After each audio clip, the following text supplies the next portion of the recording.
जय श्री राम मित्रों, स्वागत है आपका आपके अपने चैनल स्टोन्स ऑफ लाइफ में। बंधुओं, होनी तो प्रबल है। सीता विवाह और राम का राज्याभिषेक दोनों सब मुहूर्त में किया गया, फिर भी ना वैवाहिक जीवन सफल हुआ ना राज्याभिषेक। जब मुनि वशिष्ठ जी से इसका जवाब मांगा गया तो उन्होंने साफ कह दिया कि सुनाऊं भरत भावी प्रबलय, विलग कहूं मुनिनाथ, और लाभ हानि जीवन मरण है, यश अपयश विधि हाथ। जो विधि ने निर्धारित किया है वही होकर रहेगा। न राम के जीवन को बदला जा सके, न कृष्ण के, न ही शिव सती की मृत्यु को टाल सके, जबकि मृत्युंजय मंत्र उन्हीं का आवाहन करता है।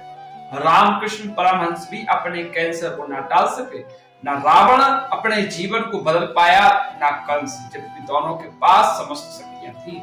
मानव अपने जन्म के साथी जीवन मरण, यश अपयश, लाभ हानि, स्वास्थ्य बीमारी, देह रंग, परिवार, समाज, देश, स्थान सब पहले से ही निर्धारित करके आता है। साथ ही साथ अपने विशेष गुण धर्म स्वभाव संस्कार से पूर्व से लेकर आता है।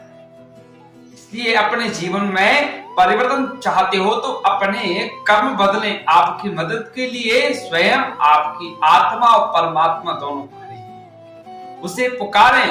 वह परमात्मा ही आपका सच्चा साथी है। परमपिता परमात्मा से ज्यादा शुभ चिंतक भला कौन हो सकता है हमारा।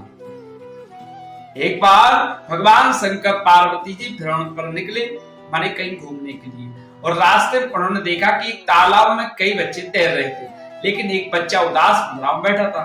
पार्वती जी ने शंकर जी से पूछा, यह बच्चा उदास क्यों है?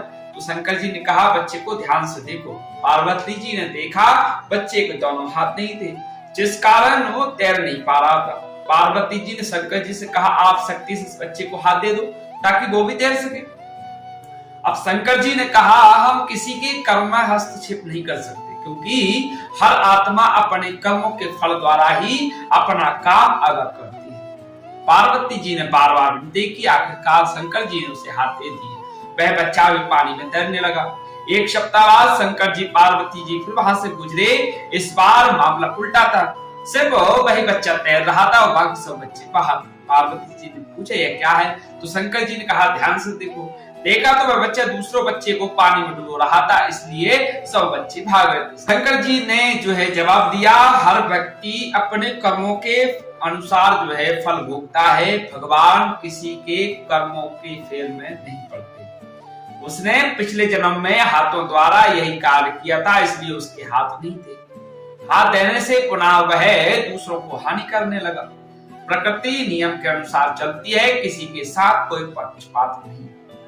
आत्माएं जब ऊपर से नीचे आती हैं तब सब अच्छी ही होती हैं। कर्म के अनुसार कोई अपाहिज है तो कोई भिखारी है, तो कोई गरीब है तो कोई अमीर, लेकिन सब परिवर्तनशील है।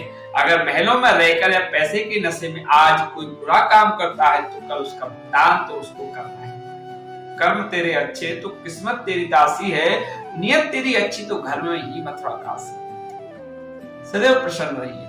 परीक्षा संसार की करना चाहिए, प्रतीक्षा परमात्मा की और समीक्षा अपनी करना चाहिए। लेकिन हम क्या करते हैं? परीक्षा परमात्मा की करते हैं, प्रतीक्षा सुख की करते हैं और समीक्षा दूसरों की।